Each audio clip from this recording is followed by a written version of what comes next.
फलक पर चाँद जैसा है नबी का नाम ऐसा है। फलक पर चाँद जैसा है नबी का नाम ऐसा है।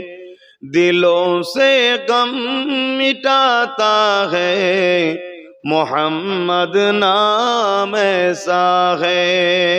अल्लाहुम्मा सल्ली अला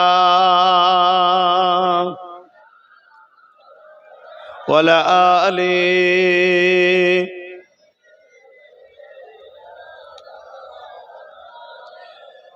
ए दिल जब गम कमारा हो मोहम्मद याद आता है। ए दिल जब गम कमारा हो मोहम्मद याद आता है। जुदा जब कोई प्यारा हो मोहम्मद याद आता है। फलक पर चाँद जैसा है नबी का नाम ऐसा है। दिलों से गम मिटाता है मोहम्मद नाम ऐसा है। अल्लाहुम्मा सल्ली अला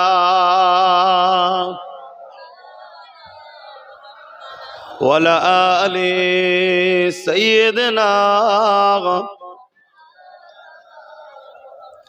कलमे ला इलाहा इल्लल्लाह ला इलाहा इल्लल्लाह ला इलाहा जोरे जोरे ला इलाहा इल्लल्लाह ला इलाहा ला इलाहा इल्लल्लाह ला इलाहा इल्लल्लाह ला इलाहा इल्लल्लाह ला इलाहा इल्लल्लाह ला इलाहा इल्लल्लाह ला इलाहा इल्लल्लाह ला इलाहा इल्लल्लाह ला इलाहा इल्लल्लाह ला इलाहा इल्लल्लाह ला इलाहा इल्लल्लाह। हस्बी रब्बी जल्लल्लाह मा फी क़ल्बी गैरुल्लाह नूर मुहम्मद सल्लल्लाह ला इलाहा इल्लल्लाह ला इलाहा इल्लल्लाह ला इलाहा इल्लल्लाह ला इलाहा इल्लल्लाह मुहम्मदुर रसूलुल्लाह। अल्लाहुम्मा सल्लि अला सय्यदना मौलाना मुहम्मद वला आली।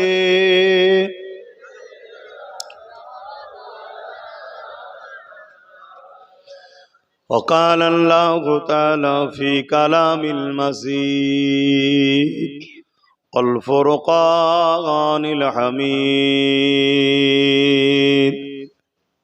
मा आताकुमुर रसूल फ़ख़ुज़ूहु व मा नहाकुम अन्हु फ़न्तहू।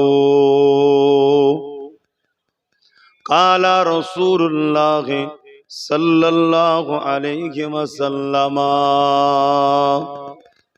मन अहब्बा लिल्लाहि व अबग़दा लिल्लाहि व अता लिल्लाहि व मनअ लिल्लाहि फ़क़द इस्तकमलल ईमान। उपस्थित हाजिराने मजलिस, आमार आब्बा जानेरा, आमार नौजवान तरुणेरा, जुबकेरा, छोटो छोटो बाच्चारा, सम्मानीय उलामा हजरात, हाफिजे कुरआन इमाम साहेब गणेरा, दूर दूरान्ते अवस्थिता आमादेरी सकलेर मा ओ बोनेरा, আল্লাহ দরবারে শুকরিয়া, প্রতি বছরের না এবছরও ফিতনা ফাসাদ দুনিয়া ভরা, জুলুম অন্যায় অত্যাচারে দুনিয়া ভরা, অভাব অনটনের জীবন মধ্যে দিয়েও দ্বীনি আলোচনার মাহফিল, কোরআন সুন্নাহর আলোচনার মাহফিল, আহলে সুন্নাত ওয়াল জামাআতের আকীদার আলোচনার মাহফিল আমরা এবছরও আল্লাহ আমাদের দ্বারা করিয়ে নিচ্ছেন। তাই সকলে শুকরিয়া আদায় করে বলি আলহামদুলিল্লাহ।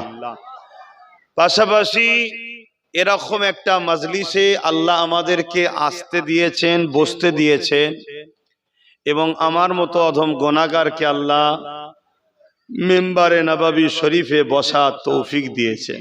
এটা তৈরি করেছি আমরা, এটা কোনো স্টেজ না, এটা মেম্বার শরীফ। তো আল্লাহর দরবারে আমরা সকলেই শুকরিয়া আদায় করে বলি আলহামদুলিল্লাহ। ইসলাম আমাদের ধর্মের নাম। আলহামদুলিল্লাহ, আমরা ইসলাম ধর্মের অনুসারী। এই কায়নাতে অনেক ধর্ম আছে, এই পৃথিবীতে অনেক ধর্ম আছে। যার বিশ্বাস, যার আস্থা, যার ভক্তি, যার ভালোবাসা, যার প্রেম তার কাছে। এ নিয়ে আমার কোনো পক্ষে বিপক্ষে কোনো কথা নাই, কারণ ইসলাম অন্যের ধর্মের বিষয়ে সমালোচনা, আঘাত দিতে নিষেধ করেছে। কিন্তু আমরা আমাদের ধর্ম নিয়ে বড় খুশি আনন্দে থাকি, আমাদের পেয়ে আমরা বড় গর্বিত। আমরা কখনো কারো নিয়ে আলোচনা সমালোচনা করি না, কিন্তু বারবার দেখেছি এই পৃথিবীতে এক শ্রেণীর মানুষ ইসলামকে বারবার আঘাত দেয়, কোরআনকে আঘাত দেয়, আল্লাহ শানে গুস্তাখি করে, রাসূলের শানে বেয়াদবি গুস্তাখি করার চেষ্টা করে। একটাই কারণ, ইসলাম সত্য, তাই জোরে বলুন সুবহানাল্লাহ। কেন তাদের আঘাত? তাদের ইসলামের বিরুদ্ধে যে মিথ্যাচার, এটা কখনোই টেকে না, কিন্তু যুগে যুগে এই এক শ্রেণীর মানুষ আঘাত দিয়ে আসছে। আমরা শুনেছি আমেরিকাতে ইসলামকে মিটাবার চেষ্টা হয়েছে, ইনোসেন্স অফ মুসলিম ফিল্ম বার করেছে, আমেরিকাতে মুসলমানদের ভিসা বন্ধ করেছে। তারপরেই দেখা গেছে ওই আমেরিকাতেই এবং ইউরোপ দুনিয়া, শুধু আমেরিকা নয়, আমরা যেমন এশিয়া মহাদেশ, ইউরোপ দুনিয়া বলছে আগামী 40-45 মধ্যে সংখ্যা গুরু হবে ইসলাম। জোরে বলুন সুবহানাল্লাহ। আমরা দেখেছি ফ্রান্সে প্রফেট মুহাম্মদ সাল্লাল্লাহু আলাইহি সাল্লামের এটা কার্টুন তৈরি করে বলেছে এটা মুহাম্মদ। কেন? আমার নবীর কোনো ফটো নেই, কোনো ভাষ্যকর নেই, আর যারা বানাচ্ছে তারা কখনো আমার রসুলকে দেখেও নেই। একটা কিছু তৈরি করে বলেছে এটা মুহাম্মদ সাল্লাল্লাহু আলাইহি সাল্লাম, ওতে আমার নবীর কিছু যায় আসে না, কিন্তু তারা বারবার আমার রসুলের উপরে আঘাত দিবার চেষ্টা করেছে। যারা আঘাত দিচ্ছে তারা কারা, আর ইসলামের উপরে আঘাত দিচ্ছে কেন, এটা আমাদের জানার বিষয়। তা পুরো পৃথিবীতে ইসলাম বিদ্বেষী চলছিল, সেই হাওয়া আজ আমার ভারতবর্ষেও শুরু হয়েছে। আমরা ভারতবর্ষে বিগত কয়েক বছর ধরে দেখছি একটা ইসলাম ও মুসলিম বিদ্বেষী যেন একটা প্রোপাগান্ডা চালু হচ্ছে সব জায়গাতে, সব জায়গাতে একটা ইসলাম ও মুসলিম বিদ্বেষী যেন একটা হাওয়া উঠেছে। আর আজকে সেই ভারতবর্ষের পশ্চিম বাংলাও সেই হাওয়া থেকে বাদ নাই। আমরা দেখেছি এই ভারতবর্ষে মদের দোকান দিনকে দিন বাড়ছে, কিন্তু মসজিদগুলো ভেঙে দেওয়া হচ্ছে। আমরা দেখছি এই ভারতবর্ষে পতিতালয় বাড়ছে, মাদ্রাসা ভেঙে দেওয়া হচ্ছে।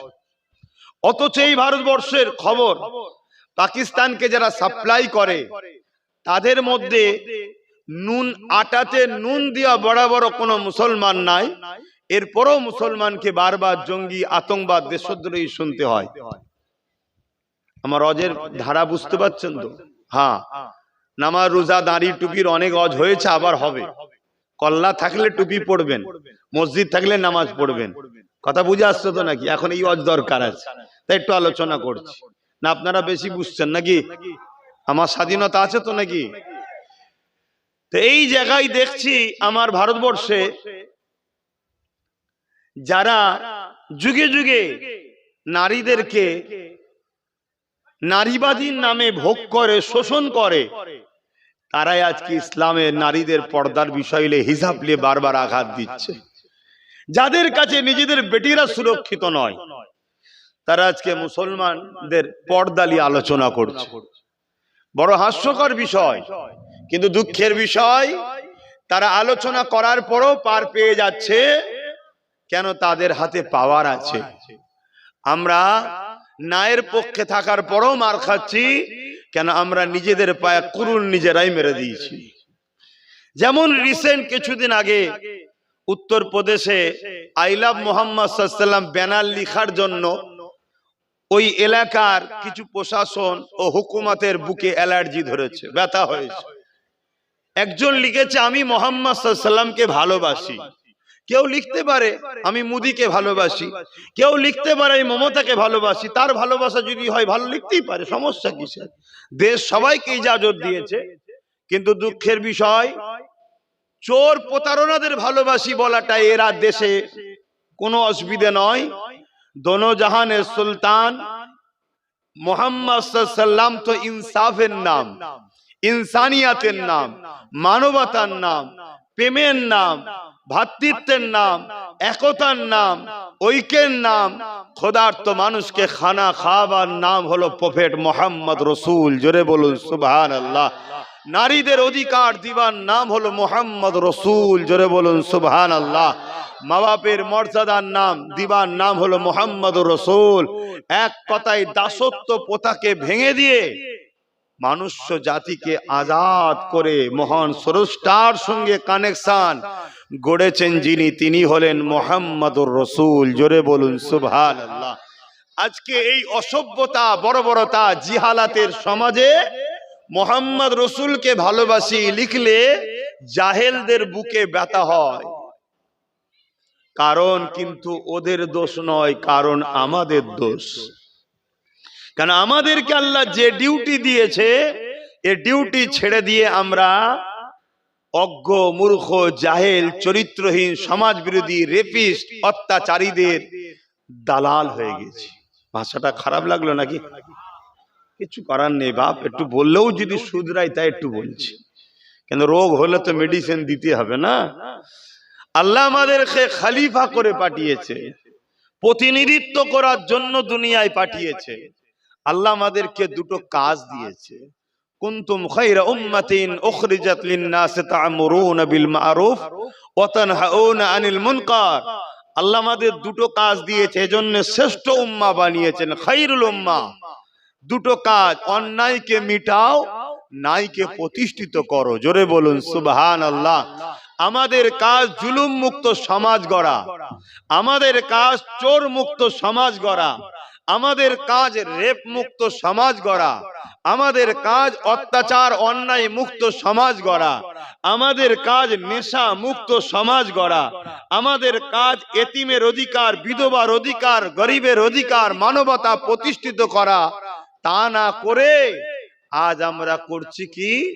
চোরেদের পিছনে দালালি করা, খুনিদের পিছনে দালালি করা, মাতালদের পিছনে পায়ের গোড়ায় বসে থাকা, অত্যাচার, সমাজ বিরোধীদের ঘরে স্যার স্যার স্যার স্যার জি স্যার এই করে বেড়ানো।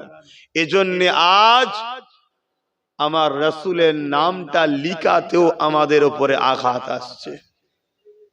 ঠিক তেমনি আমার পশ্চিম বাংলাতে এই উত্তর 24 পরগনার ভাটপাড়া ব্যারাকপুর বলে একটা জায়গা আছে।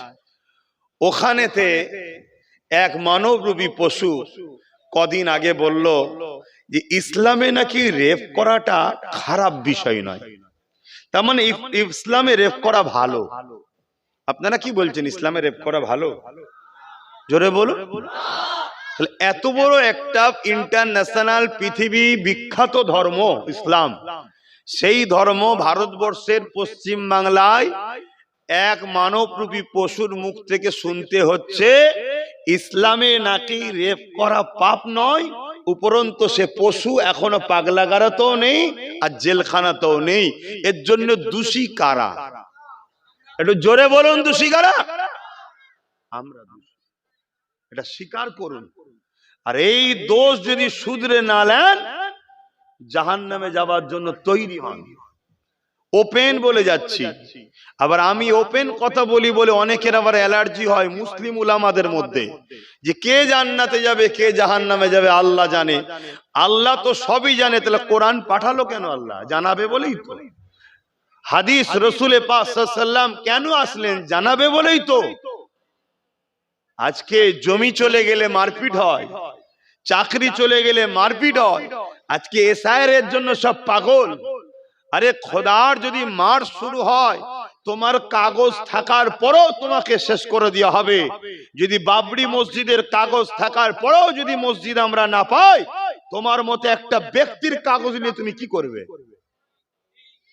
যে বাবরিকে ভারতবর্ষে 40 কোটি মানুষ অ্যাকসেপ্ট করে এবং অমুসলিমদের মধ্যে থেকে আরো 60 কোটি মানুষ বাবরি মসজিদের পক্ষে ছিল। শুধু মুসলমান যে ইনসাফ পরায়ণ তা নয়, এদেশে আরো 40 কোটি মানুষ আছে যারা, আর 60 কোটি মানুষ আছে অমুসলিম যারা ইনসাফ পরায়ণ। যদি ইনসাফ পরায়ণ না হতো তাহলে কেন্দ্র সরকার 33% ভোট পেত না, 80% ভোট পেত। অত ইনসাফ পরায়ণ অমুসলিমদের মধ্যে আছে না নাই? তারাও বাবরি মসজিদের উপরে জুলুম হয়েছে এটা স্বীকার করে। কিন্তু আমি আমার কওমকে বলছি, তাহলে আজকে অত বড় একটা হিস্টরি, অত বড় একটা ঐতিহাসিক মসজিদ, সেই মসজিদে সুপ্রিম কোর্টের রায় হলো ওখানে 500 বছর ধরে নামাজ হচ্ছে, ওখানে 500 বছর ধরে মসজিদ আছে, মসজিদের নিচে অন্য কোনো ধর্মের খাঁচা বা কিছু নাই, ওটা মসজিদই। তারপরেও সেই মসজিদ আমরা পেয়েছি। তাহলে তোমার কাগজ থাকার পরে তুমি থাকবে আশা করছো কেন? এ তো খোদার মার আমাদের উপরে, এ তো খোদার মার। মেরে দিলে বেঁচে যাবি ভাই, মেরে দিলে বেঁচে যাবি, মারবে না কি তো দাস দাসী বানাবে, দোদগে দোদগে দোদগে দোদগে মারা হবে। খুব গায়ে হাওয়া লাগাচ্ছিলে। 2020 ক্যাসেট খুলে দেখো আব্বাস সিদ্দিকীর। আমি বলেছিলাম যে একটা দিন আসছে তোদের নাগরিকত্ব কেড়ে তোদেরকে গোলাম বানাবে, কি তো দাস দাসী বানাবে। 250 টাকা রোজ, তখন 250 টাকা ছিল, এখন তার নেই। আমি তখনকার সময় বলেছিলাম 250 টাকা রোজে খাটছো, সেদিন 50 টাকা তুমি পাবে, 200 টাকা যে তোমার মালিক হবে সে পাবে। তোমাকে গোলাম বানানো হচ্ছে। কিন্তু সমাজ আমাকে মজা করেছিল। আমি বলেছিলাম 8 বছর আগে যে ওয়াকাফ আমাদের চলে যাচ্ছে, মসজিদ মাদ্রাসা আমাদের থাকবে না। এ সমাজ আমাকে মজা করেছিল। এখন কেমন হচ্ছে কি বুঝছেন? এখনো সময় আছে। কে বলেছে সময় নেই? আমার আল্লাহ তিনি সাইয়্যুন কাদির, বলুন সুবহানাল্লাহ। যিনি ফেরাউনকে তার বাহিনীকে নীল নদে চুবিয়ে চুবিয়ে ডুবিয়ে ডুবিয়ে মেরেছে, আমার আল্লাহ তিনি যিনি নমরুদকে খোঁড়া মশা দিয়ে এবং তার পুরো বাহিনীকে মশা দ্বারা শেষ করে দিয়েছে, আমার আল্লাহ তো তিনি এই পৃথিবীতে সাদ্দাতকে মিটিয়েছে, এই পৃথিবীতে এজিদকে মিটিয়েছে, এই পৃথিবীতে হিটলারকে মিটিয়েছে, এই পৃথিবীতে চিঙ্গিস খানের মতো সুপার পাওয়ারকে আমার আল্লাহ ঘোড়ার দৌড় কাটিয়ে কাটিয়ে তাকে দোদগে দোদগে ছিন্ন বিচ্ছিন্ন করে মেরেছে। সেই আল্লাহর উপরে ভরসা রাখো। তোমার হুঁশ নাই, তুমি পেটের জন্য পেরেশান। আরে পেটের জিম্মা আল্লাহর কুদরতি হাতে ছেড়ে দাও। আল্লাহ বলেছেন এই আমি রেজেকের মালিক। জোরে বলুন সুবহানাল্লাহ। যখন মায়ের পেটে ছিলে কে খাইয়েছিল? যখন দুনিয়ায় আসলে খাটতে পারোনি, শরীরে তাকত নেই, পায়ে তাকত নেই, কে তোমাকে খাইয়েছিল? তুমি আসার আগে তোমার মায়ের স্তনে দুধ কে দিয়েছিল? তাহলে সেই আল্লাহর কথা তুমি এখন ভুলে গেলে কেন? রেজেকের পিছনে অত ছুটছো কেন? তোমার তো উচিত আমার আল্লাহর দ্বীনের উপরে কি হচ্ছে দেখো, আমার রাসূলের কষ্টের মেহনতের ইসলামের উপরে কি হচ্ছে দেখো। এটা তো তোমার আমার উচিত ছিল। যদি কারো হাওয়া খাওয়ার প্রয়োজন হয় পাখার ডান্ডা ঘোরাতে হয় না, প্লাগে তার কানেকশন থাকলে সুইচটা টিপলি হাওয়া লাগে। তা তোমার যখন শান্তি পাওয়া দরকার, তোমার উচিত দুনিয়ায় ছুটো ছুটি না আল্লাহ ও রাসূলের সঙ্গে কানেকশন রাখো। অটোমেটিক তুমি দুনিয়া আখিরাতের কামিয়াবি পাবে। জোরে বলুন সুবহানাল্লাহ। কিন্তু আজকে আমরা সেই জায়গা ছেড়ে দিয়ে নিজের পেরেশান হয়ে যাচ্ছি, কিন্তু আমরা কি হতে পেরেছি? কিছু পেয়েছি? বলুন, কিচ্ছু পাইনি। আর আজকে এমন কিছু শুনতে হচ্ছে, আমার ইসলামে নাকি রেপ করাটা পাপ কাজ নয়। আচ্ছা, আচ্ছা, আচ্ছা। এই খবরটা যখন অমুসলিম মা বোন বাপ ভাইয়ের কাছে, গ্রাম্য এলাকার কাছে খবরটা যাবে, তারা কি বলবে? বলো বলো। এই নিয়ে কোনো আন্দোলন হয়েছে? এই নিয়ে কোনো হুড়োহুড়ি হয়েছে? কিন্তু উত্তরপ্রদেশে কিছু হলে আমার বাংলার মোল্লাগুলো সব বেরিয়ে পড়ে, প্যালেস্টাইনে কিছু হলে আমার বাংলার মোল্লারা বেরোয়, আর আমার বাংলায় ভাটপাড়াতে কানমুতর গোড়ায় এত বড় কথা বলেছে, হুড়োহুড়ি হচ্ছে কেন? তাহলে ঘর মে আগ লাগি হ্যায় ঘর কি চরক সে। উলামার মধ্যেই যদি গাদ্দার ঢুকে যায়, উলামার মধ্যে যদি মুনাফেক ঢুকে যায়, এ জাতি বাঁচবে কি করে? আর এই কথা কোনো আমি আলোচনা করি বলে অনেকের ব্যথা হয়। ব্যথা তো তার হবে যে এই কোয়ালিটির উলামা। আমি কারো নাম ধরে বলেছি?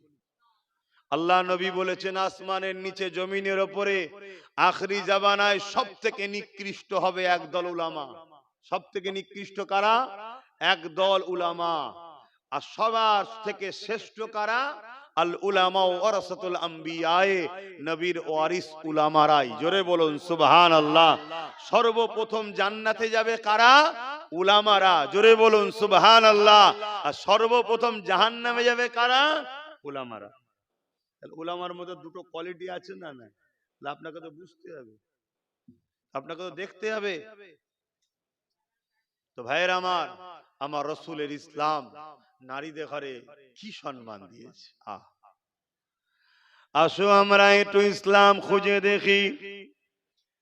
আল্লাহ নবী আসার আগে পৃথিবীর জমিনে 360টা নকল খোদার উপাসনা যারা করত, যারা নিজেদের রাজা দিগকে সিজদা করত, নিজেদের রাজাদের উপাসনা করত, তারা নিজেদের কন্যা সন্তান হলে ওই কন্যা গুলোকে জ্যান্ত জ্যান্ত পুঁতে দিত।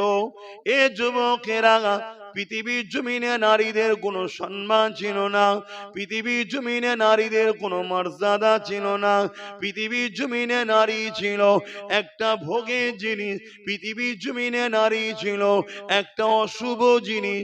এই জন্যে তারা নারীদেরকে হত্যা করত, নারীদেরকে জ্যান্ত পুঁতে দিত, নারীদেরকে বাজারে নিলামে তুলতো, কেনা বেচা হতো। ধনীরা খরিদ করে নিয়ে গিয়ে ওই নারীদের ইজ্জত লুটত, ওই নারীর দেহকে শোষণ করত। যদি কন্যা সন্তান হতো, ওই নারীকে এবং তার কন্যাকে উভয়কে হত্যা করে দিত। পুত্র সন্তান হলে সন্তানকে নিয়ে ওই নারীকে হত্যা করে দিত। এই ছিল পৃথিবীর চরিত্র। আল্লাহ নবী দুনিয়া জমিনে এসে তিনি এমন করে বলতে লাগলে, এ দুনিয়ার মানুষেরা, নারীদেরকে তোমরা হত্যা করো না, নারীদেরকে তোমরা মেরে দিও না, নারীদেরকে জ্যান্ত পুঁতে দিও না। তারা বলতে লাগলো, এ আব্দুল্লাহর বেটা মুহাম্মদ, নারী হলো অশুভ। আল্লাহ নবী বললেন, না, এটা তোমাদের কুসংস্কার, এটা তোমাদের ভুল ধারণা। যে 16টা পুত্র সন্তান মায়ের পেটে দেয়, ওই 16টাই কন্যা সন্তান দেয়। যদি নারী না থাকে তা পৃথিবীতে সন্তান হবে কি করে, মানুষ জাতি হবে কি করে? আল্লাহ নবী তাদের বুঝাচ্ছে। বুঝাতে বুঝাতে রাসূল বললেন, কোন ঘরে যদি প্রথম সন্তানটা নারী হয়, কোন ঘরে যদি দাম্পত্য জীবনে প্রথম সন্তান কন্যা সন্তান হয়, এর মানে ওই নারীর আব্বা বাবাকে মহান স্রষ্টা কন্যা সন্তান পাঠিয়ে জান্নাতে সুসংবাদ দিল। জোরে বলুন সুবহানাল্লাহ, আরো জোরে বলুন সুবহানাল্লাহ। এই মর্যাদা পৃথিবীর কেউ দিয়েছে নারীকে? ইসলাম যে মর্যাদা দিয়েছে, তাহলে আমাদের তো চ্যালেঞ্জ করা দরকার যে আসো তোমরা যারা ইসলামের নামে মিথ্যাচার করছো, ইসলাম নারীকে যে সম্মান দিয়েছে এই মোকাবেলায় আর একটা অন্য কেউ আসো, দাঁড়াতে পারো তো আসো।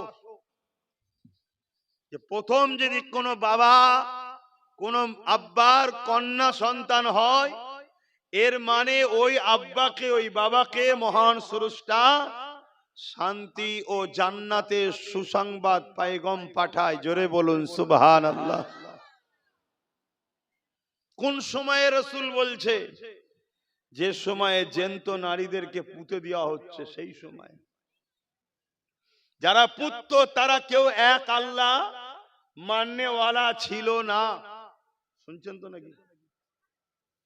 আজকেও যারা নারীদেরকে অসভ্যতা বর্বরতা নারীদের উপরে জুলুম করছে, এরা কখনো মহান স্রষ্টার মাননেওয়ালা লোক হতে পারে না। খেয়াল করে দেখো।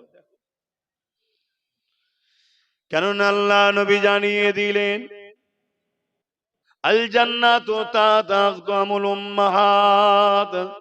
এ দুনিয়া মানুষেরা, নারীদের মর্যাদা ইসলাম কতটা দিয়েছে, যে জান্নাতে যাবার জন্য সবাই অপেক্ষায় রয়েছে, যে জান্নাতে যাবার আশায় সবাই ছটফট করছে, যে জান্নাতে তামান্না সবার রয়েছে। এ নওজওয়ানেরা, আল্লাহ শ্রেষ্ঠ শান্তির জায়গা, নিরাপদের জায়গা, আল্লাহ শ্রেষ্ঠ পিয়ারা জায়গা, ওই জান্নাতকে ইসলাম নারীদের মায়ের জাতের পায়ের তলায় করে দিয়েছে। আল জান্নাতু তাহতা আকদামুল উম্মাহাত। প্রতিটা ছেলেদের জান্নাত হলো তার মায়ের পায়ের তলায়।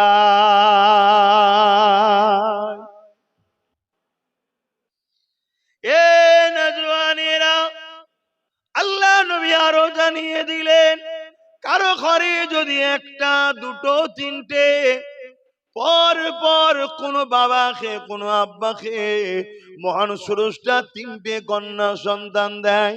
এখনো আমাদের সমাজে কিছু লোক আছে, কন্যা সন্তান হলে স্বামী স্ত্রীকে বকাবকি করে। এ নালায়েক মূর্খ, এতে স্ত্রীর কি করার আছে? এখানে স্ত্রী তো কোনো ব্যাপার নয়, এটা তো তোমাকে যে বানিয়েছে সেই স্রষ্টা তো দিয়েছে, এখানে স্ত্রীর কি করা রয়েছে? মনে রেখে দিও, আল্লাহ রসুল জানিয়ে দিলে, 1 2 3 পর পর যদি কারো নারী কোনো বাবা যদি তিনটে কন্যা সন্তান হয়, ওই বাপ যদি 3 কন্যাকে লালন পালন করে বড় করে বিবাহটা দিয়ে দিতে পারে, আল্লাহ নবী জানিয়ে দিলেন, ওই 3 কন্যার আব্বা আর আমি রাসূলুল্লাহ আল্লাহর জান্নাতে দুটো আঙুল তুলে দেখাচ্ছে, পাশাপাশি থাকিব। আরো জোরে বলুন সুবহান। নারীদেরকে ইসলাম যে সম্মান দিয়েছে, এর মোকাবেলায় কেউ আসুক না। শুনছেন? আসো, কিন্তু না, আসবে না। শুধু ক্ষমতার জোরে, পাওয়ারের জোরে ইসলামকে কালিমা লিপ্ত করো। কেন? ইসলাম আজকের তারিখও পৃথিবীতে ফেমাস ধর্ম। জোরে বলুন সুবহানাল্লাহ। দলে দলে দলে দলে দলে দলে যুবক যুবতী, শিক্ষিত সমাজ, শিক্ষিত সমাজ, পৃথিবী বিখ্যাত খেলোয়াড়, পৃথিবী বিখ্যাত গায়ক, পৃথিবী বিখ্যাত স্কলার, পৃথিবী বিখ্যাত বিজ্ঞানী, পৃথিবী বিখ্যাত ডক্টর, পৃথিবী বিখ্যাত বড় বড় ধর্মগুরুরা, তারা সব দলে দলে দলে দলে ইসলাম অ্যাকসেপ্ট করছে। জোরে বলুন সুবহানাল্লাহ। কেন?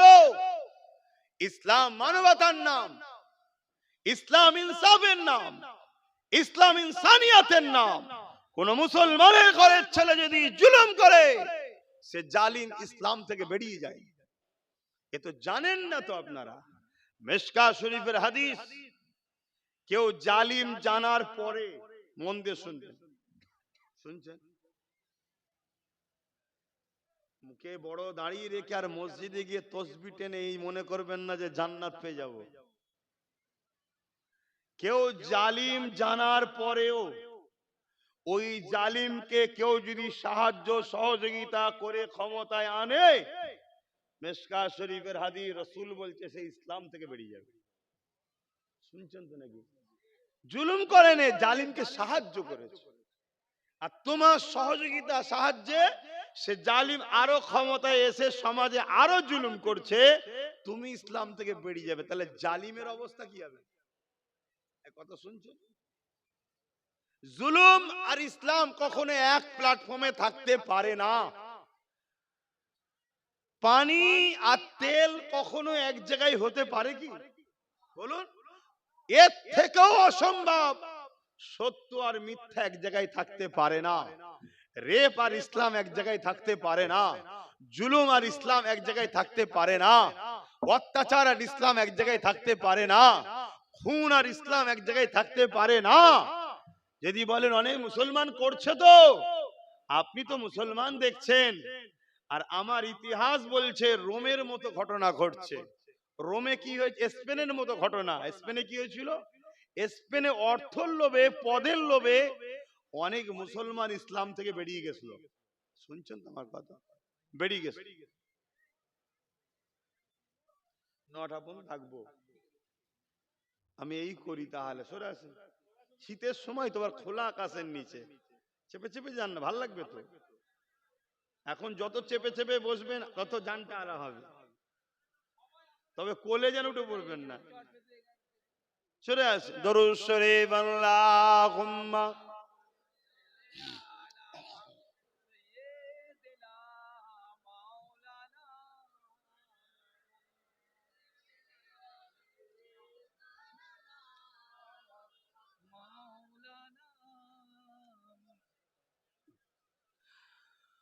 आने वालों ए तो बताओ शहर मदीना कैसा है। आने वालों ए तो बताओ शहर मदीना कैसा है। देख के जिसको जी नहीं भरता, देख के जिसको जी नहीं भरता, ओ मदीना ऐसा है। आने वालों ये तो बताओ शहर मदीना कैसा है। गुंबद खजरा के साए में बैठ के तुम तो आए हो। गुंबद खजरा के साए में बैठ के तुम तो आए हो। उस साए में रब के आगे, उस साए में रब के आगे सिजदा करना कैसा है। आने वालों ये तो बताओ शहर मदीना कैसा है। देख जिसको जी नहीं भरता, देख जिसको जी नहीं भरता, ओ मदीना ऐसा है। आने वालों ये तो बताओ शहर मदीना कैसा है। अल्लाहुम्मा सल्ली अला।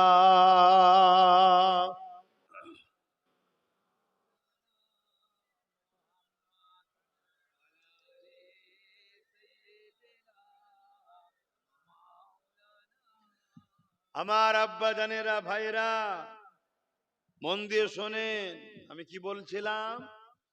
কেউ জুলুম করে, জালিম জানার পরও আপনি যদি তাকে সাপোর্ট করেন, সাথ দেন, আপনি ইসলাম থেকে বেরিয়ে যাবেন। আমার আব্বার কথা নয়, আমার রাসূলুল্লাহর কথা। কথা মাথায় ঢুকছে? অতএব একটু বুঝে বুঝে পা ফেলুন, একটু বুঝে বুঝে চলুন। আজ আমাদের দোষেই একদল মানবরূপী পশুরা ইসলামকে মিটাবার কথা বলছে, ইসলামের শানে মিথ্যাচার করছে। যা খুশি তাই করে বেড়াচ্ছে। কেন? বুঝে নিয়েছে মুসলিম যুব সমাজ এদের মধ্যে আকসারকে আমরা গান, যাত্রা, ফাংশন, নেশার মধ্যে ঢুকিয়ে দিয়েছি। এই আসছিলাম, রাস্তায় একটা মেলা হচ্ছে, দেখলাম 100টা যদি লোক থাকে 60টা মুসলিম ঘরের ছেলে মেয়েরা আছে। তা কাল যদি ওদের উপরে জালিম হুকুমাত দ্বারা খোদা অর্থাৎ শাস্তি দেয়, জালিম হুকুমাত দ্বারা খোদা শাস্তি দেয়, আফসোস করার তো কিছু নেই। কথা কি কষ্ট লাগছে নাকি? আমরা 100 বার বোঝাচ্ছি যে মুসলমান, তোমার আমার জন্য ফাংশন নয়, তোমার আমার জন্য মেলা নয়, এই ত্যাগটা স্বীকার করার জন্যই তো জান্নাত যাবে। কথা বুঝছেন না? বলছেন না? এটা তো দুনিয়া চাইছে তোমাকে আমাকে ওখানে ভুলিয়ে রাখবে, তুমি আমি যাতে জেগে না যাই। তুমি আমি জেগে গেলে আচ্ছা আচ্ছা ফেরাউনের আপুর ঢিলে হয়ে যাবে। ভাষাটা খারাপ লিও, কথা বুঝে আসছে না? তোমাকে আমাকে ছলে বলে কলে কৌশলে হয় নেশাতে রেখেছে, নাই জুয়ায় রেখেছে, না হয় সুদে রেখেছে, না হয় গানে জড়িয়েছে, না হয় ফাংশনে জড়িয়েছে, না হয় মেলায় জড়িয়েছে। যেমন করে জাতিকে ঘুমিয়ে রাখো, এ জাতি জেগে না যায়। এ জাতি জেগে গেলে এ সমাজের কোন ধর্মের বেটিরা রেপ হতে পারে না। এ জাতি ঘুমোচ্ছে বলি আজকে রেপ হচ্ছে। শুনছেন তো নাকি? হ্যাঁ, বুক ঠুকে বলে যাচ্ছি, বুক ঠুকে বলে যাচ্ছি। 1450 বছর আগে মদিনার বুকে কামলিওয়ালা আমিনা লাল রাষ্ট্র কায়েম করে দিয়ে গেছে। 1450 বছর আগে। সেই দিন থেকে আজ পর্যন্ত রেপ তো দূরের কথা, কোন নারী মদিনাতে ইফটিজিংও হয়নি, টোনটিট কিরে কোন নারী কাজ পর্যন্ত মারা হয়নি। কেন? ওখানে আজও রাসূলের আদর্শে মুসলমান জিন্দা হয়ে আছে, ঘুমোয়নি। কথা বুঝে আসছে তো নাকি? আজ আমরা ঘুমোচ্ছি বলেই তো আমাদের বেটি বুনগুনো মাগুনো শেষ হচ্ছে, প্রতিবেশী অন্য জাতির বেটিরাও শেষ হচ্ছে। আর আমাদেরকে ঘুম পড়িয়ে রাখা হয়েছে কারা? যারা এই সমাজের বেটিদেরকে ভোগ করতে চায় তারা। বুঝে নাও। তাই আব্বাস সিদ্দিকী বারবার তোমাদেরকে উঠাচ্ছে, জাগো, ওঠো আমার কম, জাগো আমার যুব সমাজ। তুমি এই দুনিয়ায় গেম খেলতে আসুনি, তুমি এই দুনিয়ায় এসেছো বিধবা, অসহায়, দুঃখীদের চোখের পানি মুছতে। তুমি আমিনার লালের ধর্মে এসেছো। তোমাকে আল্লাহ অন্য জায়গায় পাঠাইনি, এখানে পেঠিয়েছে এই কাজের জন্য। তুমি তোমার ডিউটি যদি পালন না করো, আল্লাহ তোমাকে তো মিটাবেই, দুনিয়াতে লাঞ্ছিত করবেই, পরকালেও আল্লাহ তোমার জন্য কিন্তু আযাব রেখেছে। কথা শুনছো আমার যুবকরা? নিজেকে পরিবর্তন করো, নিজেকে ভাবাও, নিজেকে জাগাও। কত লাখো বেটিরা আজ কাঁদছে, কত লাখো বোনেরা আজকে কাঁদছে। কেউ বিবাহ করার পরে পণ দিতে পারে না বলে আজ ঘরে অশান্তি হচ্ছে, পুড়িয়ে মেরে দেওয়া হচ্ছে। এগুলো বন্ধ করাও তোমার আমার ডিউটি। শুধু মসজিদে গিয়ে সেজদা করাটা শুধু ডিউটি দিয়েছে আল্লাহ, এটা দেয় না? ওটাও যেমন ডিউটি, এটাও তেমন ডিউটি। কিন্তু হাত্তাকে আমাকে মাফ করো, আমাকে বলতে দাও, ওই ডিউটিতে যদি গাফলতি হয়ে যায়, খুঁত হয়ে যায়, সেজদা যদি ঠিক মতো নাও হয়, কিন্তু ইরাদা আল্লাহকে সেজদা দিয়েছো, আল্লাহ পাক তবুও বলেছে যা আমি কবুল করে নেব। জোরে বলুন সুবহানাল্লাহ। কিন্তু এই ডিউটিতে যদি গাফলতি হয়, আল্লাহ বলেছে আমি ছাড়বো না তোদেরকে। তোরা আমার সৃষ্টিকে বাঁচালিনি। শুনছো? আজকে জাহেল মূর্খ মানবরূপী পশু বলছে ইসলামে নাকি নারীদের রেপ করা খারাপ কাজ নয়। ইসলাম জানিস কোথা? ইসলাম যদি থাকতো তোদের মতো জাহেলদের কবে সব ঝুলিয়ে দেওয়া হতো, একটা কোন চরিত্রহীন সমাজে থাকতো না। কথা বুঝছেন না? বোঝেন না? এ সমাজের নারীদের দিকে কেউ বড়াই নজরে তাকাবার ক্ষমতা পেত না। আজ যারা বলছে তাদেরই সমাজে বা তাদেরই দলে অনেক নেতা মন্ত্রী আছে যাদের সব রেপ কেসের মামলাও আছে। তারা আবার ইসলামের উপর কলম চালাচ্ছে। আর এই সুযোগটা পাচ্ছে কাদের জন্য ভাই? একটু বলেন না গো, কাদের জন্য? আমরা ভুল করেছি স্বীকার করছেন তো নাকি? তাহলে শুধরে যান। যে পাওয়ার নিয়ে ও আমাদের উপর আঘাত দিচ্ছে, ওই পাওয়ার আমাদেরকে দখল করতে হবে, ওই পাওয়ারে ওদেরকে সাইজ করতে হবে, না হবে না।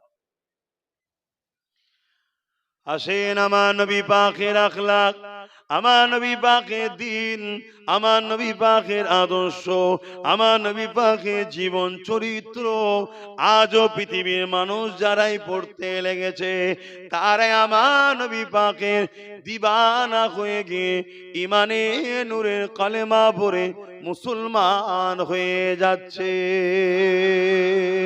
এ যুবকেরা, তরুণেরা, আমার নবী পাকের প্রেমিকেরা, ইসলাম বিধান করে দিল। আল্লাহ নবীর কাছে একটা ব্যক্তি এসে জিজ্ঞাসা করলে, ইয়া রাসূলুল্লাহ, হাবিবাল্লাহ, আমার উপরে সব থেকে বেশি কার হক? আল্লাহ নবী বললেন, তোমার মায়ের, তারপরে কাঁদ তোমার মায়ের, তারপরে কাঁদ তোমার মায়ের, তারপরে কাঁদ তোমার বাপের। অর্থাৎ ইসলাম নারীদের অধিকার কত দিয়েছেন দেখেন। মা তো নারী জাত, প্রত্যেকটা পুরুষ আপনার তো মা আছে। আল্লাহ নবী বললেন, প্রথম সব থেকে বেশি হক আপনার উপরে আপনার মায়ের যে কিনা নারী, দ্বিতীয় হক আপনার উপরে আপনার মায়ের যে কিনা নারী, 3 নম্বর হক আপনার মায়ের যে কিনা নারী, তারপরে হলো আপনার আব্বা যে কিনা পুরুষ। ইসলাম নারীকে এত মর্যাদা দিয়েছে, এই ইসলামের ওপর কেউ মিথ্যাচার করবে, এটা চুপ করে থাকা, এর থেকে বড় জুলুম আর কি হতে পারে? কিয়ামতের দিন এই অন্যায়ের বিরুদ্ধে যদি না মুখ খোলো, এই অন্যায়ের বিরুদ্ধে যদি না করো, এই অন্যায়ের বিরুদ্ধে কথা যদি না বলো, কিয়ামতের দিনে আল্লাহ পাক বুবা শয়তান করে উঠাবে।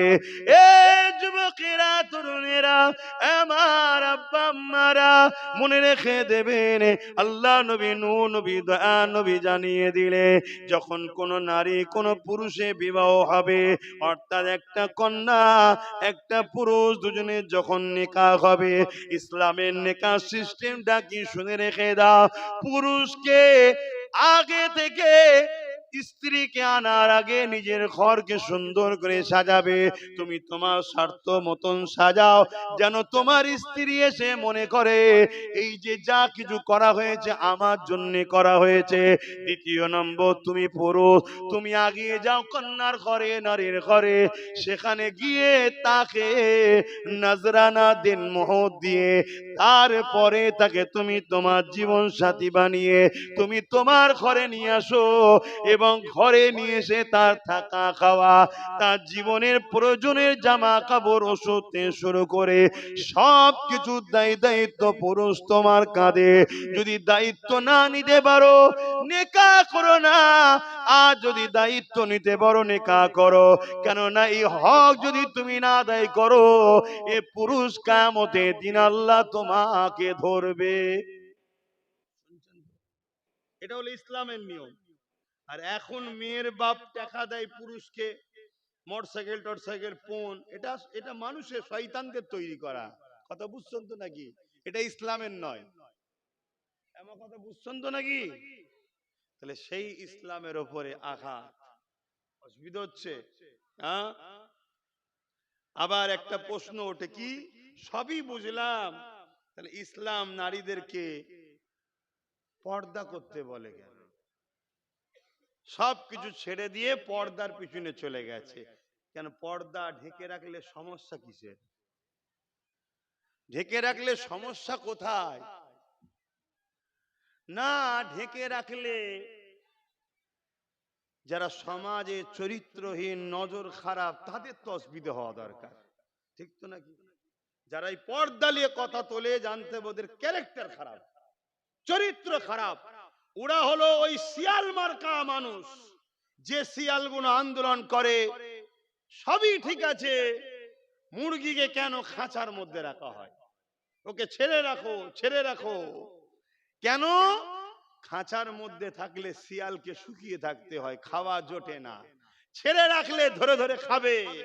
এরম শিয়াল মার্কা কিছু মানুষ আছে, তারা নারীদেরকে চায় ছোট কাপড় পরুক, অর্ধ উলঙ্গ থাক, তাতে করে তারা তাদের নফসের বুড়াই খোরাকের নজরে তাকাবে এবং নারীদেরকে ভোগের নজরে দেখবে, ভোগ করার স্বপ্ন নেবে।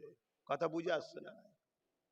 কিন্তু ইসলাম নারীদেরকে তো বোরখা দিয়ে, পর্দা দিয়ে, হিজাব দিয়ে নারীর মূল্য বুঝিয়েছে। জোরে বলুন সুবহানাল্লাহ। যে জিনিস যত দামি হয় সে জিনিস তত প্যাকিং ভালো হয়, যে জিনিস যত দামি হয় তার নিরাপত্তাও তত হয়, যে জিনিস যত সূক্ষ্ম হয় তার চতুর্দিকের গার্ড প্যাকিংটাও তত ভালো হয়, তাই তো নাকি? যে জিনিস যত দামি হয় তাকে তত দামি জায়গায় রাখা হয়, যে জিনিস যত দামি হয় তার সিকিউরিটি তত দামি হয়, যে জিনিস যত দামি হয় তাকে রাখা হয় তেমন সিকিউরিটি জায়গাতেও রাখা হয়, ঠিক না বেঠিক? অতএব ইসলাম নারীকে হীরে টুকরোর মর্যাদা দিয়েছে, হীরে বানিয়েছে, আর পুরুষকে রাস্তার পাথর বানিয়ে দিয়েছে। আমাদের মন খারাপ নাকি? আরে আমার মায়ের দাম বেড়েছে, আমার গর্ব হওয়া দরকার, ঠিক না বেঠিক? রাস্তার পাথর পড়ে থাকলে চুরি হওয়ার ব্যাপার নেই, কিন্তু হীরে যদি সামান্য ছোট হয় ওটা চুরি হয়ে যাওয়ার ব্যাপার আছে। হীরেকে রাখতে হয় কোথায়? আলমারির ভেতরে, লকারের ভেতরে মখমলের কাপড় জড়িয়ে আলমারি খুললেই মনে হয় একবার দেখি ঠিক আছে কিনা।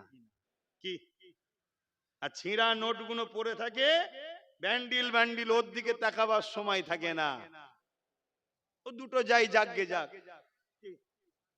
কিন্তু হীরে বারবার তার দিকে টার্গেট।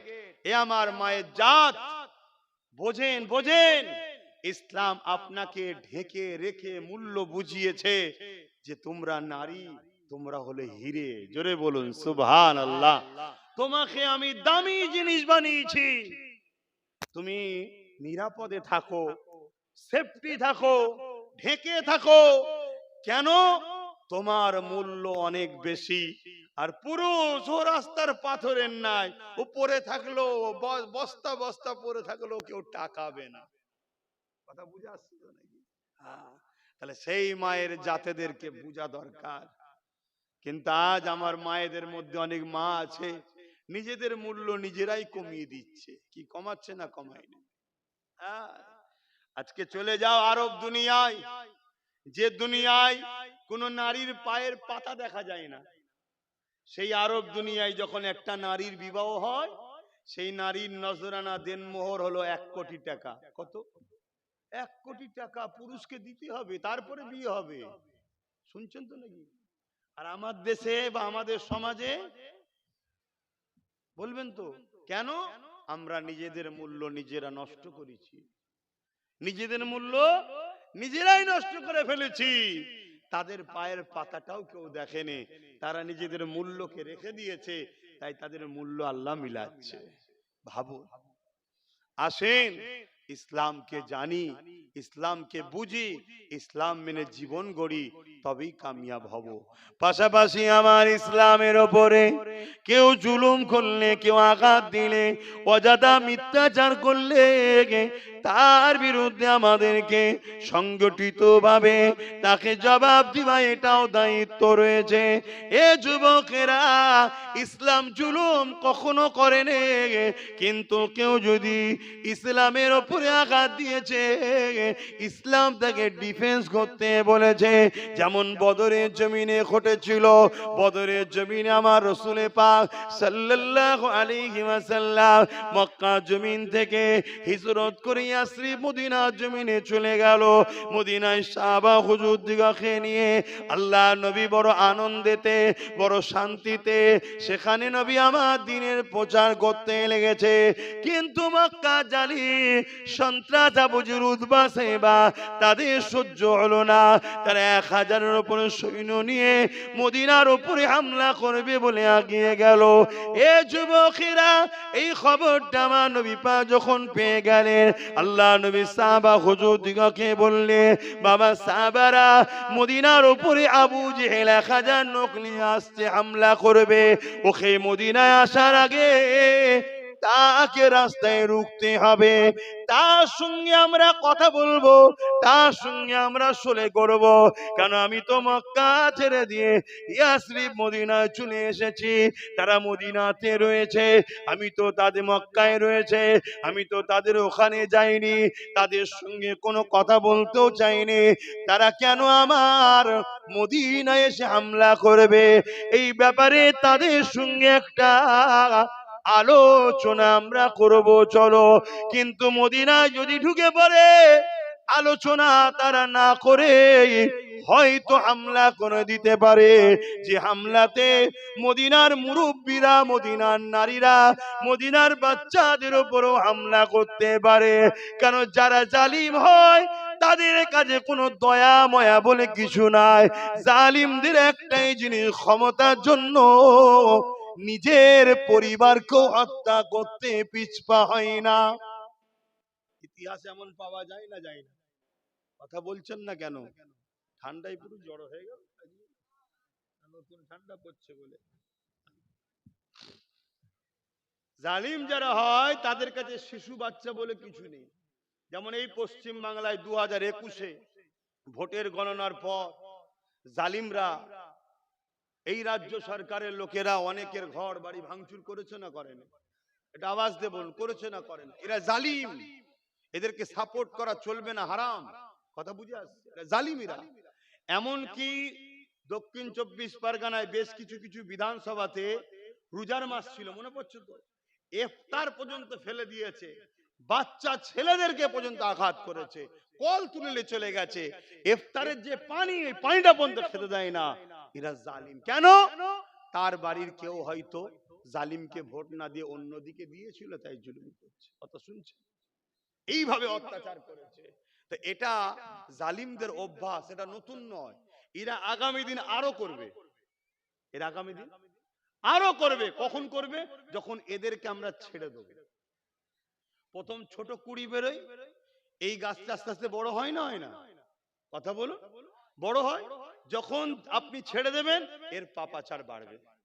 আর একে যদি এক্ষুনি নির্মূল করে দেওয়া হয়, তাহলে জালিমের জুলুম খতম হয়ে গেল। আর আল্লাহর সৃষ্টিকে যে জালিমদের হাত থেকে বাঁচায়, এর থেকে বড় জিহাদ আর কি হতে পারে? জোরে বলুন সুবহানাল্লাহ। আমার নবীর মিশন তো এটাই ছিল। আমার নবী শুধু নয়, যত নবীরা এসেছে মিশন কি ছিল? জালিমদের হাত থেকে আল্লাহর সৃষ্টিকে বাঁচানো। জোরে বলুন সুবহানাল্লাহ। বদরে তো এটাই হয়েছে, খাইবারে তো এটাই হয়েছে, হুনাইনে এটাই হয়েছে, ওহুদে এটাই হয়েছে। কিন্তু আজ আমাদের যুবকরা ঘাবড়ে যাচ্ছে। আমাদের যুবকরা বলছে কি হবে ভাইজান, ওদের হাতে বোম আছে, ওদের হাতে বন্দুক আছে, ওদের হাতে মেশিন আছে, ওদের হাতে এই আছে। আরে ওটা কি হাতে দেখছি? বদরে জালিমদের হাতেই অস্ত্র ছিল। বদরে অস্ত্র কাদের হাতে ছিল? আরে কথা বলছে না তো। কিন্তু বিজয়টা কাদের হয়েছে? ঘাবড়াচ্ছ কেন? ঘাবড়াচ্ছ কেন? আর আল্লাহ যদি তোমাকে জালিমদের হাত থেকে মনুষ্য জাতিকে, ইনসাফকে, ইনসানিয়াতকে, ন্যায়কে, মানবতাকে, সত্যকে, গরিবকে উদ্ধার করার জন্য যদি আব্বাস সিদ্দিকীর এই লড়াইয়ে মরণ থাকে, এই মরণটা তো আমার জন্য নিয়ামত ওয়ালা মরণ হবে। জোরে বলুন সুবহানাল্লাহ। আমি মরবো না, মরবো না?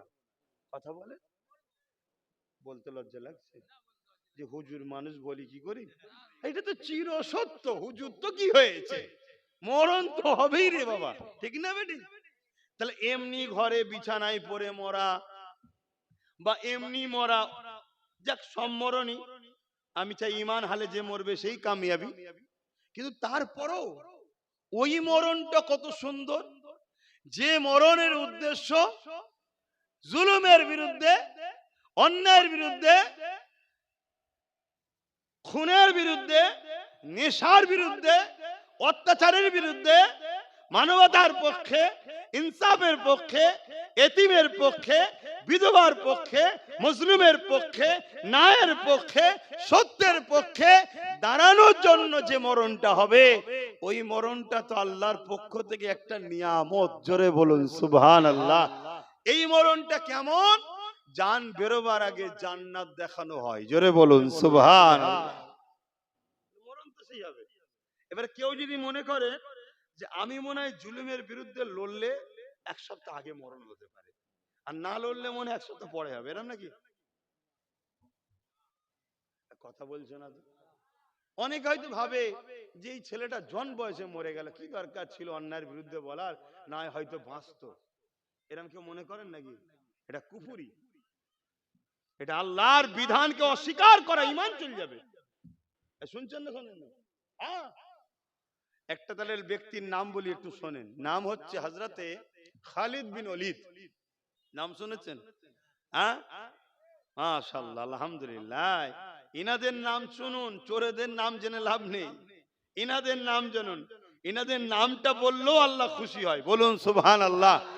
হযরতে খালিদ বিন ওলীদ প্রথমে কিন্তু নবীর বিরুদ্ধে ছিল, ইসলামের বিরুদ্ধে ছিল, কুফরি দিকে ছিল। ওহুদের যুদ্ধের ময়দানে আমার রসুলের একটা হিকমা দেখে, একটা প্ল্যান দেখে এই খালিদ বিন ওলীদের মধ্যে একটা হালচাল শুরু হয়। সেই দিন থেকে তিনার মধ্যে সূচনা শুরু হয়, তিনি ইসলামের দিকে আগিয়ে আসে। জোরে বলুন সুবহানাল্লাহ। একটু প্রথম থেকে বলেলি, ওহুদের যুদ্ধের ময়দানে খালিদ বিন ওলীদ আর একজন জালিম সর্দারের সঙ্গে বসে মিটিং করেছিল দুজনে। কি? যে মুসলমান নামাজ কখনো ছাড়ে না, মুসলমান, আর এখন মুসলমান নামাজ কখনো পড়ে না। কথা কি ভুল বলে ফেললাম? এখন মুসলমান নামাজ কখন পড়ে না? কি আমি বলে দেবো, এমন যুবক ছেলে আছে জুম্মাও পড়ে না। তাহলে বলো তুমি কি? তুমি আমার ভাই, তোমায় বুঝাচ্ছি। এমন বোন আছে, বোনেদের তো, নারীদের তো আর ঈদ বকরা ঈদ নেই, সারা বছরই নামাজ পড়ে না। তাহলে বলুন সেও তো মুসলমান? বলুন এই মেয়ে যদি কালকে জুলুমের শিকার হয়ে যায়, এটা আফসোস করার তো কিছু নেই। ওকে কে বাঁচাবে? আল্লাহ ছাড়া কেউ বাঁচাতে পারে কি? হ্যাঁ? আর অথচ আম্মাদের হাজেরা জালিম বাদশার খপ্পরে পড়ে গেছিল, জানেন তো নাকি? হ্যাঁ, যতবার আম্মার ঘরে গেছে, বাদশার মেজে পাকা তৎকালীন সময় যে সঙ্গে মারমার যে মার্বেল ছিল, ভেঙে ঢুকে যাচ্ছে বাদশা। আল্লাহ আম্মা হাজেরাকে বাঁচাচ্ছে। জোরে বলুন সুবহানাল্লাহ। আর এখন লক্ষ লক্ষ মুসলিম মেয়ে, লক্ষ লক্ষ মুসলিম মেয়ে, হাজার নয়, ডাটা বলছি, ডাটা, জালিমদের চক্রান্তের শিকার অলরেডি হয়ে গেছে। মুসলিম মেয়ে যাদের সতীতা নষ্ট হয়ে গেছে, তাদেরকে অপবিত্র করা হয়েছে। কেন? কেন? কেন? জালিমরা দেখেছে মুসলিম নারীদের যদি রেহেমটা পবিত্র থাকে, আবার সালাউদ্দিন আসবে, আবার মোহাম্মদ বিন কাসেম আসবে। শুনছেন? যাদের মোকাবেলা করার মতো পৃথিবীতে কোনো মা সন্তান জন্ম দিতে পারেনি। অতএব মুসলমানের সঙ্গে লড়াই ডাইরেক্ট করে পারবো না। এদের মায়ের জাত নারীকে টার্গেট কর। কিভাবে টার্গেট করছে? স্কুলে পড়ে, কলেজে পড়ে, ভার্সিটিতে পড়ে। শুনছেন তো? এই মিডিয়া শুনছো? ভালো ধরে কল, ছাড়বে যদি শুনে 10টা মেয়ে বোঝে। এদের কাছে একটা প্রোপাগান্ডা চালু করা হয়েছে। কি? একদল ইসলাম বিদ্বেষী ঘরের ছেলেরা একসাথে পড়ে, একসাথে পড়ে, তারা এসে বলবে তোমাদের কোরআনের এই আয়াতটা খুব সুন্দর, তোমাদের এই হাদিসটা খুব সুন্দর, ইসলামের এই কাজটা খুব ভালো লাগে।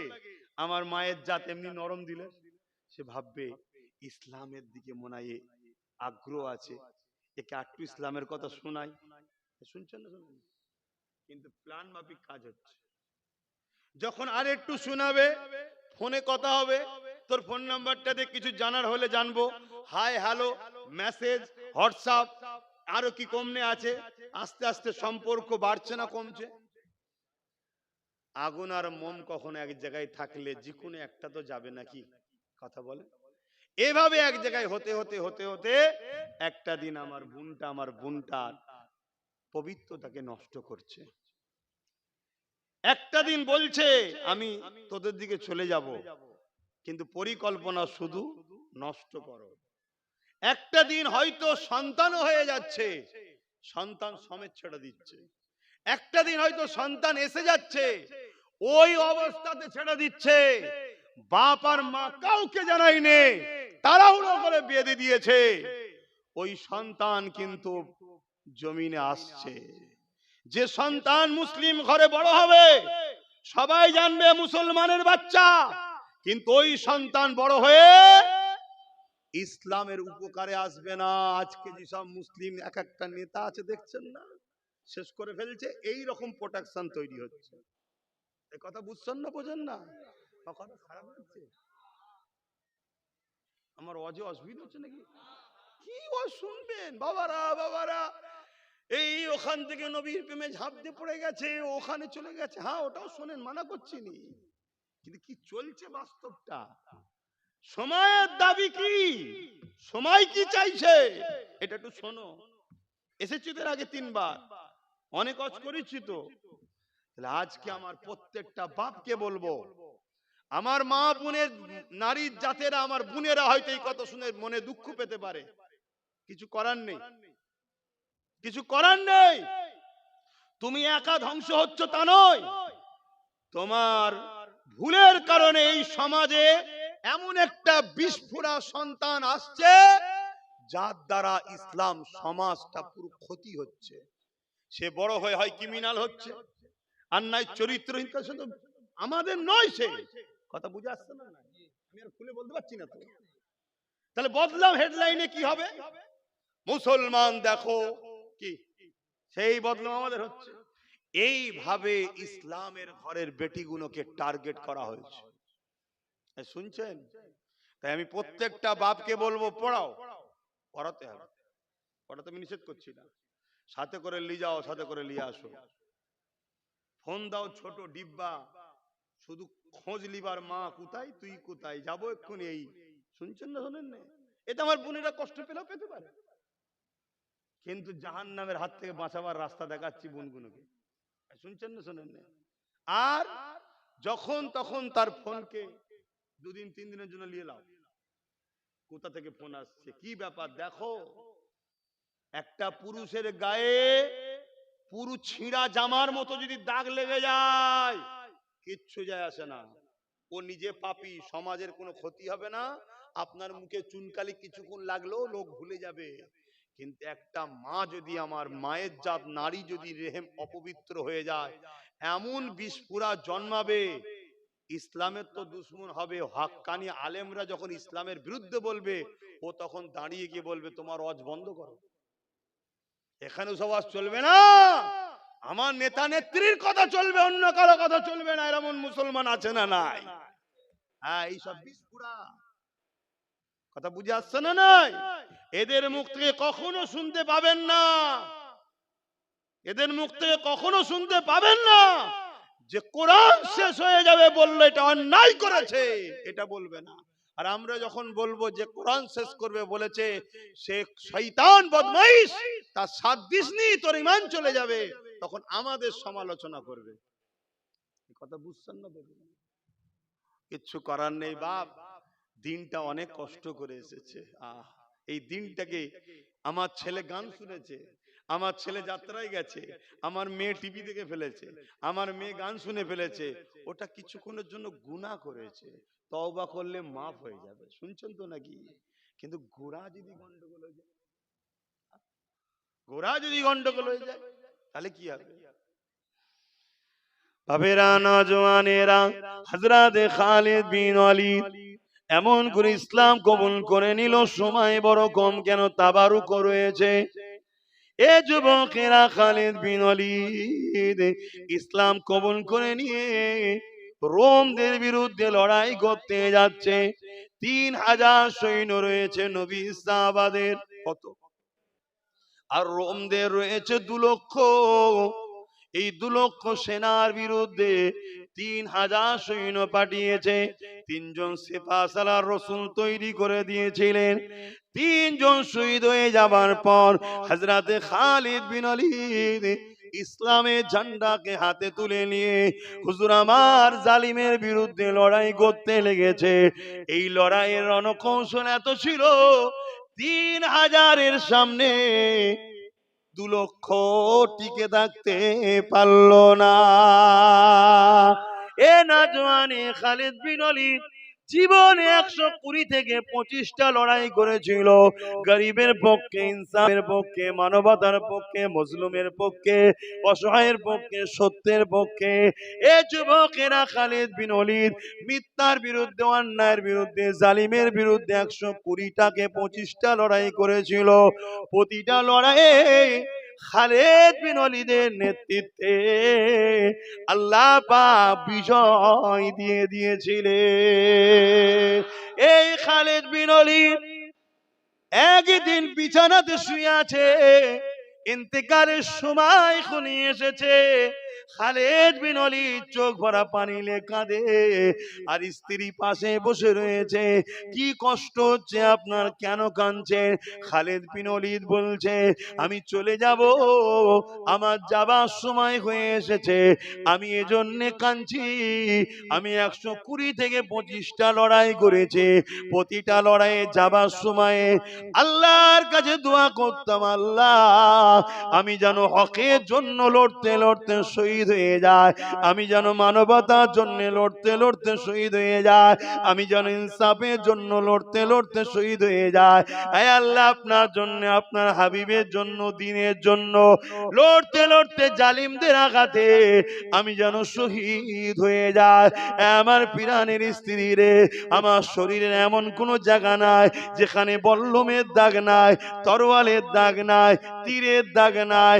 আমার শরীরে হাজারো আঘাত লেগেছে, কিন্তু আমি শহীদ হলাম না, জালিমদের আঘাতে শহীদ হলাম না। প্রতিটা লড়াইয়ে বিজয় পেয়ে গেলাম। আজ আমি বিছানায় শুয়ে শুয়ে ইন্তেকাল করছি, আমি খালিদ শহীদ হতে পারলাম না, এই জন্য আমি মনে দুঃখে কাঁদছি। স্ত্রী সান্ত্বনা দিয়ে বলছে, কে আছে দুনিয়া জমিনে আপনাকে শহীদ করতে পারবে? কেন আপনার নাম হলো সাইফুল্লাহ, আল্লাহ তরোয়াল।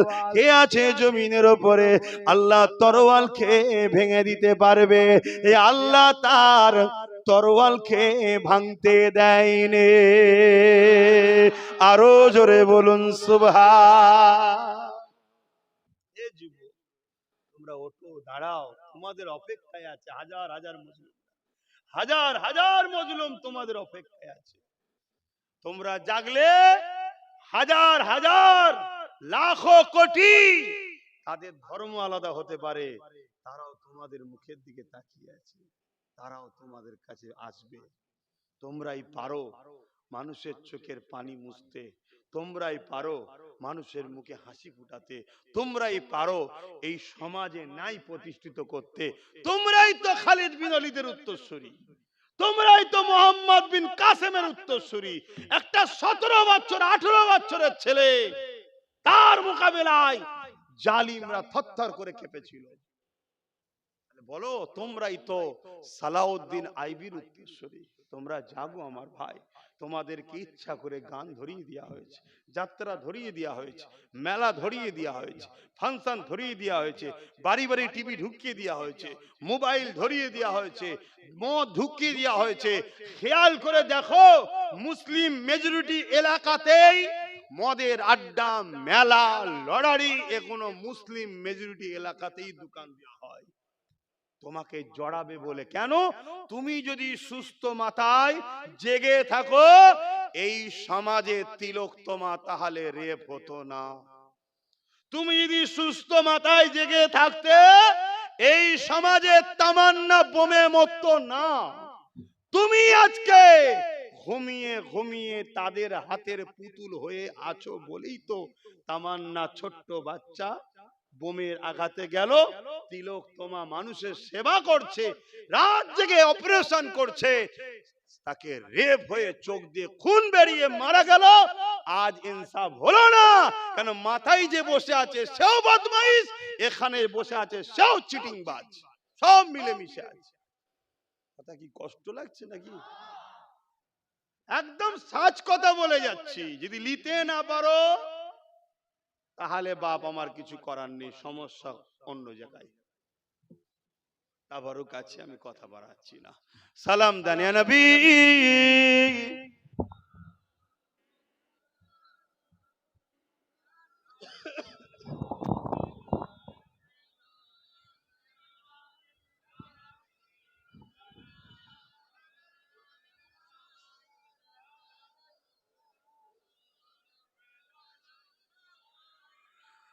পড়িল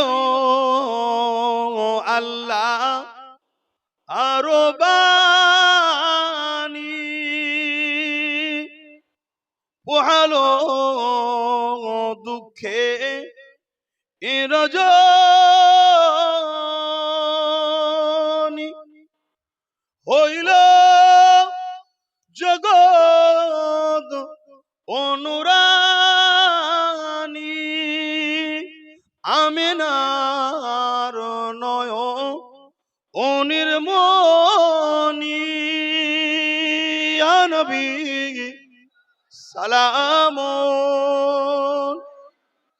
ইয়া রাসূল, ইয়া হাবিব,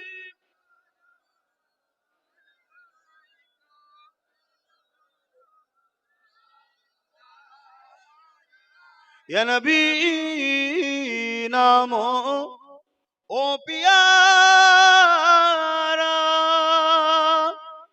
ইয়া রাসূল নাম ও পিয়ারা, अर्श पर हक ने पुकारा, सच पैगंबर हक हमारा, या नबी सलाम, या रसूल, या हबीब,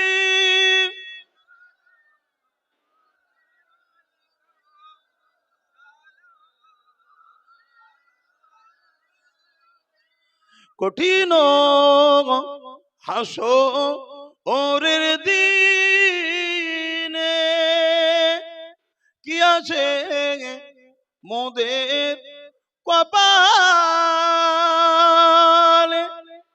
গুনাহগার উম্মাহ আত আপনার লইবেন সঙ্গে মাহশরে, নবী সালাম, ইয়া রাসূল, ইয়া হাবিব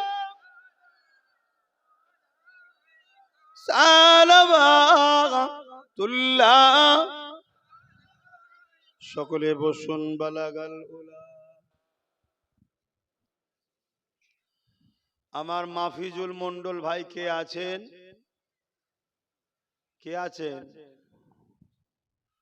মাফিজুল মন্ডল ভাই এই গ্রামে বাড়ি, মসজিদের পিছনে। কই যান, ঘরে যান। সকলে বিসমিল্লাহ শরীফের সঙ্গে দরুদ শরীফ, সূরা ফাতিহা, ইখলাস শরীফ পড়ুন, দোয়া চাওয়া হবে। আমি আবার বলে যাচ্ছি, আমার ফটোগুলো খুলে নেবে। আর ঈদের এর পরে ঈদেও করবে না। আমার ফটো করো কেন? ধর্মকে ধর্মের জায়গায় রাখো। হ্যাঁ, আইএসএফ দল আমি প্রতিষ্ঠিত করেছি, স্বীকার করছি। হারাম কিছু করিনি। যখন কোনো মায়ের লালের কথা চলবে না, কেন করেছি? এই জুলুম, অন্যায়, অত্যাচারের বিরুদ্ধে একটা রুকার মতো লোক দরকার। কিন্তু আমি অন্য সাইডে আছি। হ্যাঁ, আমার ভাইকে আমি সাপোর্ট করবো না তো কাকে সাপোর্ট করব? কি গো ভাই, সাপোর্ট করি, তার হয়ে প্রচার করি, তার কথা 100 বার বলি, 1000 বার বলবো।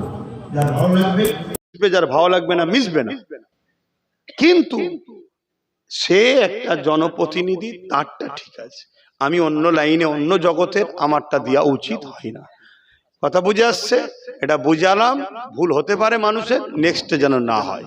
সম্পর্ক রাখলে রাখার চেষ্টা করো, রাখবো, কেন রাখবো না। দোয়া চাওয়ার আগে ছোট্ট করে শুধু এসআইআর দুটো কথা বলে যাব।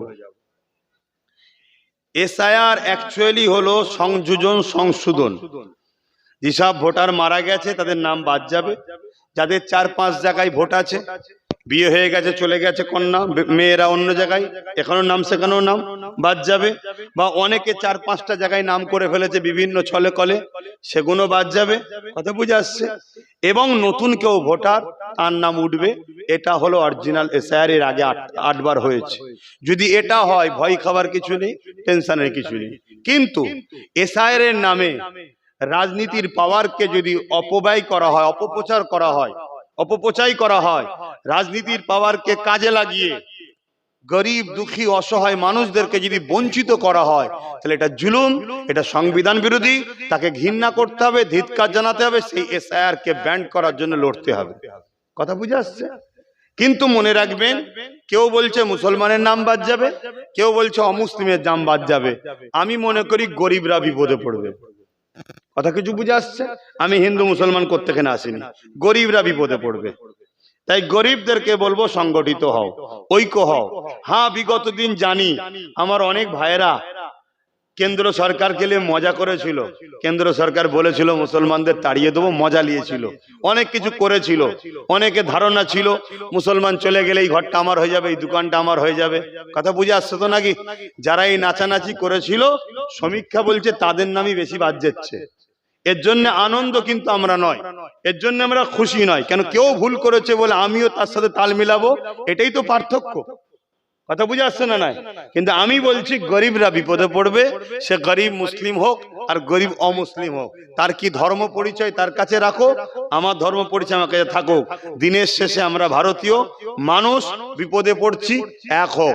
যদি এসআইআর কে এসআইআর এর সিস্টেমে হয়, সংযোজন সংশোধন উচিত হবে সমস্ত নাগরিকদের সহযোগিতা করা।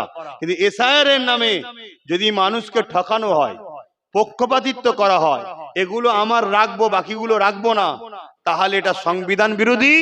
সংবিধানের বিরুদ্ধে যে, তাকে কোনোভাবে মাফ করা যাবে না। তাকে দরকার হয় সংবিধানের দায়রায় তার বিরুদ্ধে লড়াই করতে হবে। কথা বুঝে আসছে তো ভাই? এটা হলো এসআইআর। এবারে আপনার কাছে দুটো ফর্ম আসবে, এই ফর্ম দুটোকে ফিল আপ করতে হবে। ওই ফর্ম দুটো ফিল আপ করার পর যিনি বিএলআরও আসবে, নিয়ম হচ্ছে আপনার ঘরে আসবে ফর্ম দিতে, আপনার ঘর থেকে ফর্ম নিয়ে যাবে। যদি এর বাইরে কোনো বিএলআরও কাজ করে, তার নাম, ফোন নাম্বার, ফটো আমাদের কাছে দিয়ে পাঠাবেন, তার বিরুদ্ধে আইনত ব্যবস্থা নেব। এটা হলো নিয়ম। ঘরে আসতে হবে, ঘর থেকেই ফর্ম নিয়ে যেতে হবে, 3 বার আসতে হবে। এটা নিয়ম ঘোষণা হয়েছে, তো নির্বাচন কমিশন ঘোষণা করেছে, তার জন্য তুমি পয়সা পাবে। কথা বুঝে আসছে? কিন্তু এই যে ফর্ম দুটো দেবে, দুটো ফর্মকে ফিল আপ করবেন, করে যে বিএলআরও আসবে তাকে বলবেন আপনি আমার সামনে স্ট্যাম্প মারুন আর সই করুন। একটা ফর্মে স্ট্যাম্প মারবে, সই করবে, ওটা আমার হাতে দেন। এটাই স্ট্যাম্প মারুন, সই করুন, এটা আপনি নেন। এই যে দিচ্ছেন, এর একটা ফটো তুলে রাখবেন। কথা কিছু বুঝছেন? বাইচান যদি কোন রকম ভাবে আপনাকে ফাঁসানো হয়, এই যে ডকুমেন্টস একটা আপনার কাছে রয়েছে আর এই যে ফটো দেওয়া হয়েছে, এইটা দ্বারা সেই ব্যক্তির নামে, অবশ্যই আমি তো আছি, কিন্তু আল্লাহ আমাকে একটাই লাঠি মিলিয়েছে, আরো মিললে আরো লড়াই করতাম। ওই নওশাদের দ্বারা আপনাদের হয়ে লড়াই করা হবে। প্রয়োজন হয় সুপ্রিম কোর্ট যেতে হয়, সুপ্রিম কোর্টও যাওয়া হবে, ঘাবড়াবার কিচ্ছু নেই। কথা বুঝে আসছে? একটা আছে, একটা গেলে লড়ছি, 50টা থাকলে 50 জায়গায় লড়তাম। তো যাই হোক, লড়াই হবে। এবং কান টানলে মাথা আসে, ওকে ধরে টানলে কোন নেতা কি করেছে, কোন অফিসার কি করেছে, সব বেরোবে। কথা বুঝে আসছে? শেষ কথা, এসআইআর পুরো দেশ জুড়ে নির্বাচন কমিশনার করছে 12টা রাজ্যে। এই 12টা রাজ্যে নির্বাচন কমিশনার করছে। নির্বাচন কমিশনারের সঙ্গে বিজেপির ভালো সম্পর্ক আছে, এটা কোনো সন্দেহ নাই। কথা বুঝে আসছে না? নাই। কিন্তু বাংলায় এসআইআর এ সম্পূর্ণ সহযোগিতা করছে রাজ্য সরকার। 90,000 অফিসার দিয়েছে। অফিসারদের টোটাল খরচ টরচ যে বাজেট হবে, শোনা যাচ্ছে 221 কোটি টাকা নাকি বাজেট করেছে। অতএব সম্পূর্ণ সহযোগিতা করছে। কিন্তু রাস্তায় দাঁড়িয়ে বলছে এসআর মানি না, এসআর মানি না, এসআর করতে দেবো না। শুনছেন তো নাকি? অতএব এরা দুজন মিলে পুরো দেশটাকে শেষ করতে চলেছে। এই হলো আমার কথা শেষ। বীজখানে একটু বলে দিলাম এসআইআর নিয়ে। অসুবিধা হলো কারো মাথায় ঢুকছে নাকি? ধর্মসভায় এসে বললেন কেন? এটাও ধর্মের মধ্যেই পড়ছে। মানুষ যখন বিপদে পড়ে তাকে সঠিক রাস্তা দেখাবার নাম ইসলাম। কথা মাথায় ঢুকছে না? ঢোকে না? মানুষ যখন বিপদে পড়ে তাকে সঠিক রাস্তা দেখাবার নাম কি? ইসলাম। আপনি বোঝেন না, বুঝে নেন। এরপরও যদি সমালোচনা করে তাহলে কিছু করার নেই।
বাবা মার সংক্ষেপ করছি।